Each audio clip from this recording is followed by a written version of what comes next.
सोचो, एक ऐसी दुनिया जहां किसी चीज का मालिक कोई नहीं होता। एक ऐसी दुनिया जहां हर चीज साझा होती है और किसी के पास कुछ भी व्यक्तिगत नहीं होता। तुम्हारे पास कुछ भी अपना नहीं। तुम्हारे कपड़े तक नहीं। हर चीज का उपयोग सामूहिक रूप से होता है और हर कोई अपनी जरूरतें पूरी करने के लिए एक दूसरे पर निर्भर होता है। यह दुनिया जो हम जानते हैं उससे बिल्कुल अलग है, जहां व्यक्तिगत संपत्ति का कोई महत्व नहीं है। यहां हर कोई समान है और किसी के पास अधिक या कम नहीं है। जहां हमारी चीजें ही बताती हैं कि हमारी हैसियत क्या है। लेकिन इस नई दुनिया में हैसियत का कोई मोल नहीं है और हर कोई समान रूप से महत्वपूर्ण है। क्या तुम ऐसी दुनिया में रह पाओगे जहां तुम्हारी पहचान तुम्हारी चीजों से नहीं बल्कि तुम्हारे कार्यों और विचारों से होती है? पैसे के बिना तुम अपनी जरूरतें कैसे पूरी करोगे? क्या तुम अपने आप को इस नई व्यवस्था में ढाल पाओगे जहां हर चीज का आदान प्रदान होता है?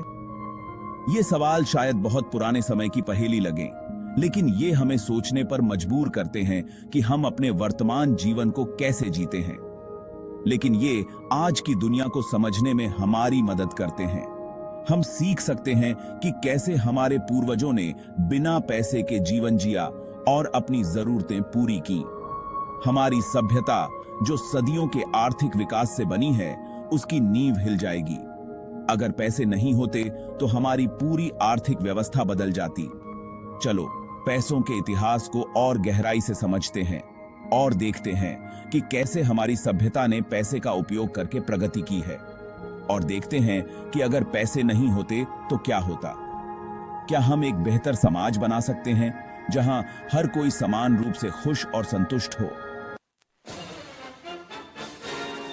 हजारों सालों तक इंसान शिकार करके जिंदा रहे। वे जंगलों में घूमते, जानवरों का पीछा करते और अपने परिवारों के लिए भोजन जुटाते थे। यह एक कठिन जीवन था, लेकिन यह हमारे पूर्वजों के लिए एकमात्र तरीका था। खेती आने के बाद हम एक जगह रहने लगे, फसल उगाने लगे और जानवर पालने लगे। इसने हमें स्थायी बस्तियां बनाने की अनुमति दी, जिससे समाज का विकास हुआ। अब हमारे पास खाने के लिए स्थिर स्रोत था और हम अपने जीवन को बेहतर बनाने के लिए समय और संसाधन जुटा सकते थे। इससे जिंदगी में स्थिरता आई और हमारे पास जरूरत से ज्यादा सामान होने लगा, जिससे वस्तु विनिमय प्रणाली की शुरुआत हुई। लोग अपने अतिरिक्त अनाज, कपड़े और अन्य वस्तुओं को उन चीजों के लिए बदलने लगे जिनकी उन्हें आवश्यकता थी, जैसे कि औजार, मिट्टी के बर्तन और अन्य दैनिक उपयोग की वस्तुएं। लोग अपने पास जो ज्यादा सामान होता था उसे ऐसी चीज से बदल लेते थे जिसकी उन्हें जरूरत होती थी। यह एक सरल लेकिन प्रभावी प्रणाली थी, जिसने समुदायों को एक दूसरे के साथ जुड़ने और सहयोग करने में मदद की। ये आज के जटिल पैसे के सिस्टम का पहला रूप था। वस्तु विनिमय प्रणाली ने व्यापार की नींव रखी, लेकिन इसमें कुछ सीमाएं भी थीं, जैसे कि मूल्य का निर्धारण और वस्तुओं का विभाजन। लगभग 600 ईसा पूर्व में पहले सिक्के आए, एक ऐसा क्रांतिकारी विचार जिसने वस्तुओं और सेवाओं के मूल्य को मानकीकृत कर दिया। सिक्कों ने व्यापार को और भी आसान बना दिया, क्योंकि अब लोग एक मानकीकृत मूल्य के माध्यम से वस्तुओं और सेवाओं का आदान प्रदान कर सकते थे। इसने मुद्रा की शुरुआत को चिह्नित किया, जैसा कि हम आज जानते हैं, और हमेशा के लिए मानव सभ्यता के पाठ्यक्रम को बदल दिया। सिक्कों से लेकर कागजी मुद्रा और अब डिजिटल करेंसी तक, मुद्रा का विकास हमारे समाज के विकास के साथ साथ चलता रहा है और यह हमारी अर्थव्यवस्था की रीढ़ बन गया है। अब कल्पना करो कि एक दिन अचानक पैसों का यह पूरा सिस्टम खत्म हो जाता है। पूरी दुनिया दिवालिया हो जाती है। हमारी वैश्विक अर्थव्यवस्था की नींव हमारी आंखों के सामने टूट जाती है। इसके नतीजे बहुत भयानक होंगे।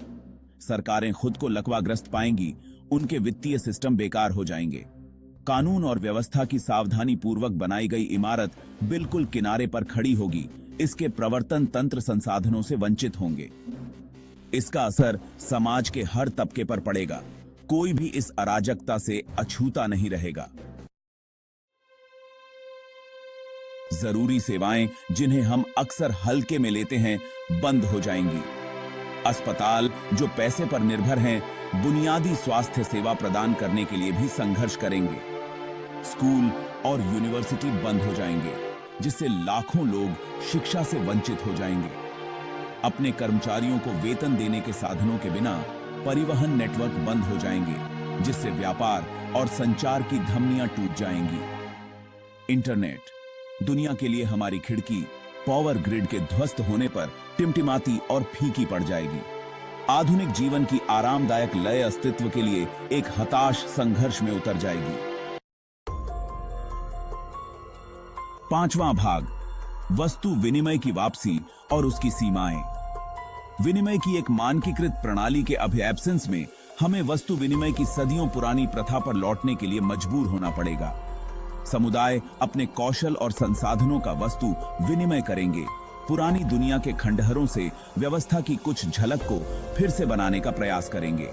हालांकि आधुनिक समाज की जटिलताएं वस्तु विनिमय आधारित अर्थव्यवस्था के लिए महत्वपूर्ण चुनौतियां पेश करती हैं। आप एक जटिल चिकित्सा प्रक्रिया के मूल्य का निर्धारण गेहूं के बुशल या गैलन पानी के संदर्भ में कैसे करते हैं? एक सार्वभौमिक मुद्रा के नुकसान से जूझ रही दुनिया में वस्तु विनिमय की सीमाएं स्पष्ट रूप से स्पष्ट होंगी। छठा भाग, नकली नोटों की चुनौती। मुद्रा की एक विनियमित प्रणाली का अभाव नकली मुद्रा के लिए द्वार खोल देगा। प्रामाणिकता को सत्यापित करने के लिए मानकीकृत उपायों के बिना वास्तविक वस्तुओं और सेवाओं को कपटपूर्ण लोगों से अलग करना एक कठिन काम होगा। विश्वास किसी भी कार्यरत समाज की आधारशिला और भी कम हो जाएगी, जिसकी जगह संदेह और अनिश्चितता ने ले ली है। हर लेन देन एक जुआ बन जाएगा, जो धोखे के जोखिम से भरा होगा। विनिमय की एक विश्वसनीय प्रणाली का अभाव हमारे पुनर्निर्माण और पुनर्प्राप्त करने की क्षमता को पंगु बना देगा। सातवां भाग, सामाजिक पुनर्गठन के लिए एक उत्प्रेरक। फिर भी इस डायस्टोपियन परिदृश्य के बीच आशा की एक किरण उभरती है। मौद्रिक प्रणाली का पतन, जबकि निस्संदेह विनाशकारी है, गहन सामाजिक पुनर्गठन के लिए एक उत्प्रेरक के रूप में भी काम कर सकता है।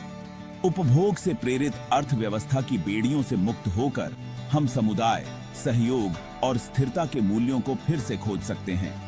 धन और भौतिक संपत्ति की खोज एक अधिक न्याय संगत और पूर्ण अस्तित्व का मार्ग प्रशस्त कर सकती है। यह संकट वह क्रूसिबल हो सकता है जिसमें हम एक नए सामाजिक अनुबंध का निर्माण करते हैं, जो कुछ के संवर्धन पर सभी की भलाई को प्राथमिकता देता है। आठवां भाग, गरीबी उन्मूलन, समानता को अपनाना। पैसे का अभाव डिफॉल्ट रूप से गरीबी को मिटा देगा। धन असमानता की अवधारणा का अस्तित्व समाप्त हो जाएगा, क्योंकि हम एक ऐसी प्रणाली पर लौटते हैं जहां सांप्रदायिक प्रयासों के माध्यम से बुनियादी आवश्यकताओं को पूरा किया जाता है। यह नई समानता साझा जिम्मेदारी और अंतर संबंध की भावना को बढ़ावा दे सकती है, जो हमें विभाजित करने वाली बाधाओं को तोड़ती है। हम अंततः एक दूसरे को हमारी संपत्ति के लिए नहीं, बल्कि हमारी अंतर्निहित मानवता के लिए महत्व देना सीख सकते हैं। बिना पैसे वाली दुनिया एक ऐसी दुनिया हो सकती है जहां हर किसी के पास समान अवसर हो। नौवां भाग, एक बदली हुई दुनिया। बिना पैसे वाली दुनिया एक विचार प्रयोग है जो हमें सोचने पर मजबूर करता है कि क्या हम वास्तव में पैसे के बिना जी सकते हैं। यह हमारी वर्तमान प्रणालियों की नाजुकता की एक गंभीर याद दिलाता है। हमारी अर्थव्यवस्था कितनी अस्थिर हो सकती है, यह हमें दिखाता है। जबकि इस तरह के परिदृश्य की संभावना दूरस्थ बनी हुई है, यह हमें सोचने पर मजबूर करता है कि क्या हम एक बेहतर दुनिया की कल्पना कर सकते हैं। यह तीदा एक शक्तिशाली लेंस के रूप में कार्य करता है, जिसके माध्यम से हमारे मूल्यों और प्राथमिकताओं की जांच की जा सकती है। हम अपने जीवन में क्या महत्व रखते हैं, यह हमें सोचने पर मजबूर करता है। यह सब हमें आर्थिक विकास की, अपनी निरंतर खोज की वास्तविक लागत पर सवाल उठाने और सामाजिक संगठन के वैकल्पिक मॉडल पर विचार करने के लिए मजबूर करता है। क्या हम एक ऐसी दुनिया की कल्पना कर सकते हैं जहां पैसे की जगह सहयोग और सामुदायिक भावना हो? यह हमें सोचने पर मजबूर करता है कि हमारी वर्तमान प्रणाली कितनी टिकाऊ है। क्या हम अपने पर्यावरण और समाज को नुकसान पहुंचा रहे हैं? सामाजिक संगठन के वैकल्पिक मॉडल पर विचार करने के लिए मजबूर करता है। क्या हम एक ऐसी दुनिया बना सकते हैं जहां हर कोई समान रूप से खुशहाल हो? शायद हमारी मौद्रिक प्रणाली का पतन, हालांकि असंभव है, लेकिन यह हमें सोचने पर मजबूर करता है कि क्या हम एक अधिक न्यायपूर्ण और स्थायी भविष्य की कल्पना कर सकते हैं। अधिक न्यायपूर्ण और स्थायी भविष्य को अनलॉक करने की कुंजी रखता है। क्या हम एक ऐसी दुनिया बना सकते हैं जहां हर कोई खुशहाल और सुरक्षित हो? बिना पैसे वाली दुनिया एक बदली हुई दुनिया है, एक ऐसी दुनिया जहां मानवता आखिरकार अपनी ही बनाई बेड़ियों से मुक्त हो सकती है। यह हमें सोचने पर मजबूर करता है कि क्या हम एक ऐसी दुनिया बना सकते हैं जहां हर कोई समान रूप से खुशहाल हो, एक ऐसी दुनिया जहां मानवता आखिरकार अपनी ही बनाई बेड़ियों से मुक्त हो सकती है। यह हमें सोचने पर मजबूर करता है कि क्या हम एक ऐसी दुनिया बना सकते हैं जहां हर कोई समान रूप से खुशहाल हो,